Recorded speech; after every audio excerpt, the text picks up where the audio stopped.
So you probably saw my announcement video for the Liberator 2 news, and if you haven't, I recommend checking it out. It'll be in the description below or on the screen. But if you have watched that announcement video, which I highly recommend you do, I'm just going to give a little bit of context for those people who followed my work or those people who want a little bit more context as to what it's about. So when I talk about the Liberator 2, I'm meaning that I'm continuing the Liberator from the 1800s, particularly some particular year, 1840 something, by William Lloyd Garrison, who was an abolitionist, right? And I call myself an abolitionist. We're really staying true to the roots. You know, there's a lot of people, I know that there's many projects with many great intentions of people who use the word the Liberator or people who use the word abolitionism, but they're not usually meaning it in the exact same context that the people in the 1800s used. And I'm actually claiming we are, and we actually have their direct quotations. I'm compiling a list of works from these guys. So there's a lot to learn from not just them, not just the founding fathers, but everybody. But they definitely had a lot of wisdom that history hasn't really taught us. I mean, we don't learn about Lysander Spooner, for sure. And it's baby steps, right? So this whole project of educating the world, which is what the Liberator 2 is supposed to do, is something that not only wants to involve the world, but recognizes that it takes time to build up on these freedom principles. Like, it's not an easy process educating a whole world of many people who also want to remain ignorant, or people who won't even give you the light of day. The point is to reach to the people who care about freedom, and as things happen in life, you know, whether there's a collapse or there's different events in history, there's going to be people who spark interest, or maybe they have some personal experiences where they start to realize the importance in freedom and how necessary it is to keep, and that they can't just let off their guard and give away their responsibilities and give all their rights to politicians, or vote in new people to office to create change. I mean, it's not really how things work. And the abolitionists didn't really use politics either, but people don't really know about that. They actually were speaking critical of the government. They weren't just talking about the slave system.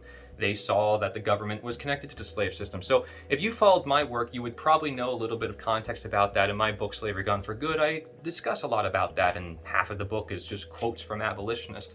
But frankly, that's what I mean when I say abolitionist or the Liberator. I'm really sticking to the roots. This is why we call it the Liberator 2, because we're continuing what they did in the message that they had, which is that all human authority is under God's authority, or nature's authority, or however you want to see it, the supreme intelligence, that there is an authority higher than man, which is why we attain freedom, which is why we say natural rights, which is why we ended slavery in the past. So it's a process of understanding and learning, and they got attacked. You know, their newspaper got attacked by the media. They said, oh, look at these people who were, sparking violence and wanting chaos and wanting these people to be free. And the same exact reactions could happen today, by the media censoring people, saying, no, you can't look at this, you can't look at that information. So this is all to be expected. And it's not something I necessarily fear, because it's already happening within most of independent media.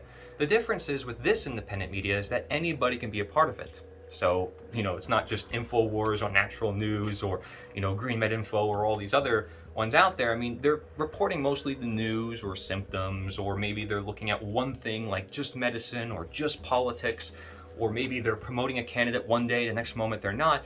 It's like, we want to be very consistent with the principles, and we want to share it through so many different mediums and through so many different methods. If you care about freedom, then that is the goal. That is something that everybody can talk about.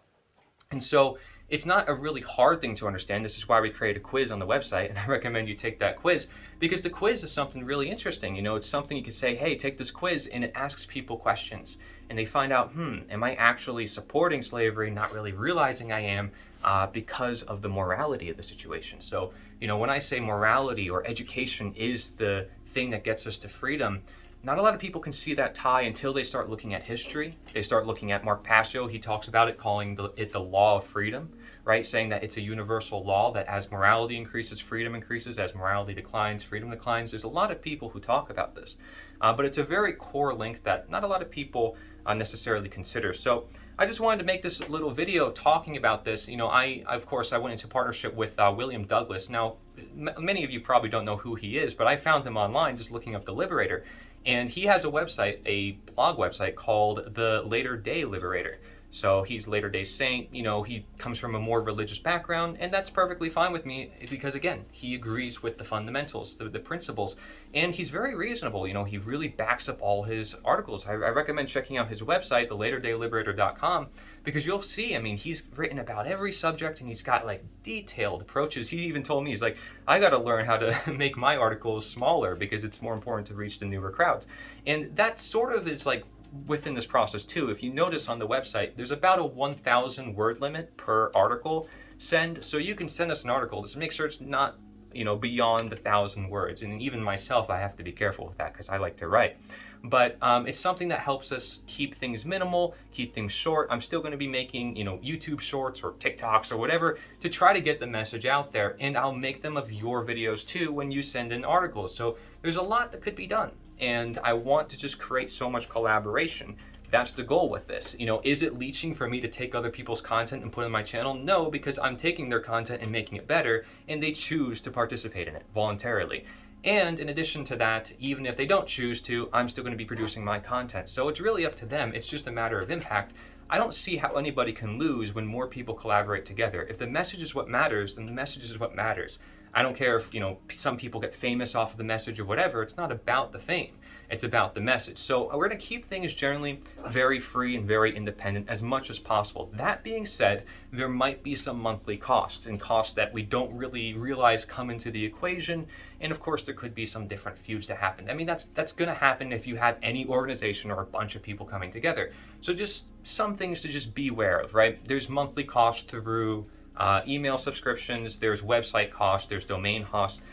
There's a bunch of things that have to be addressed through time. So just expect that, if I have like a donation goal, I might do that in time, but I don't intend to do it for like a living, okay? Because the goal of this is to share the education. And I think it's kind of dishonest, personally, in my view, to take money for an educative cause. I would do so only for the educative cause. That's my personal views. Things can change over time, you never know. But I like to stick on principle, and I welcome you do the same thing. So my sister's here. Thank you, Crystal, for helping me set up the recording. She did the same thing with the announcement video. I have the bird in the corner in case you hear some random noises here and there.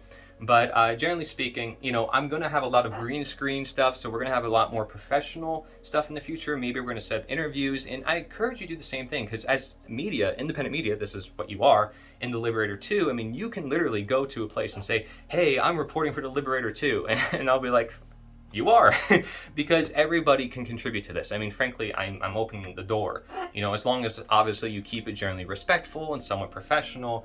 And as the main editors, William and myself, we will figure out what we have to do. And if we feel like an article shouldn't be submitted, we'll say, okay, this is why it shouldn't be submitted. But likely we're going to accept it because we're very open-minded. I know that there's going to be some people who are going to be like, man, I can't believe they didn't send in my article. I can already see it now. There's going to be some people who get mad for little things when we're generally very open to a lot of things. So it just happens with any organization. But again, it's all voluntary. It doesn't matter. The government is not. If you don't choose to obey their orders, they will make you comply. So big difference. Just keep that in mind. Organization versus government, two separate things. Family versus government, two separate things. But nonetheless, all very important subjects to address. And of course, these are all just part of the education. So thank you guys for joining me. Again, theliberator.us is the website. Recommend checking it out. If you haven't already, share your thoughts with me. If you think there should be any changes, there's merch, there's ways that you can get interviewed, there's ways that you can quiz yourself or quiz others. There's trying to think of many different mediums. And if you have any ideas, please feel free to let me know. Thank you very much for watching. Cory Nature is the answer.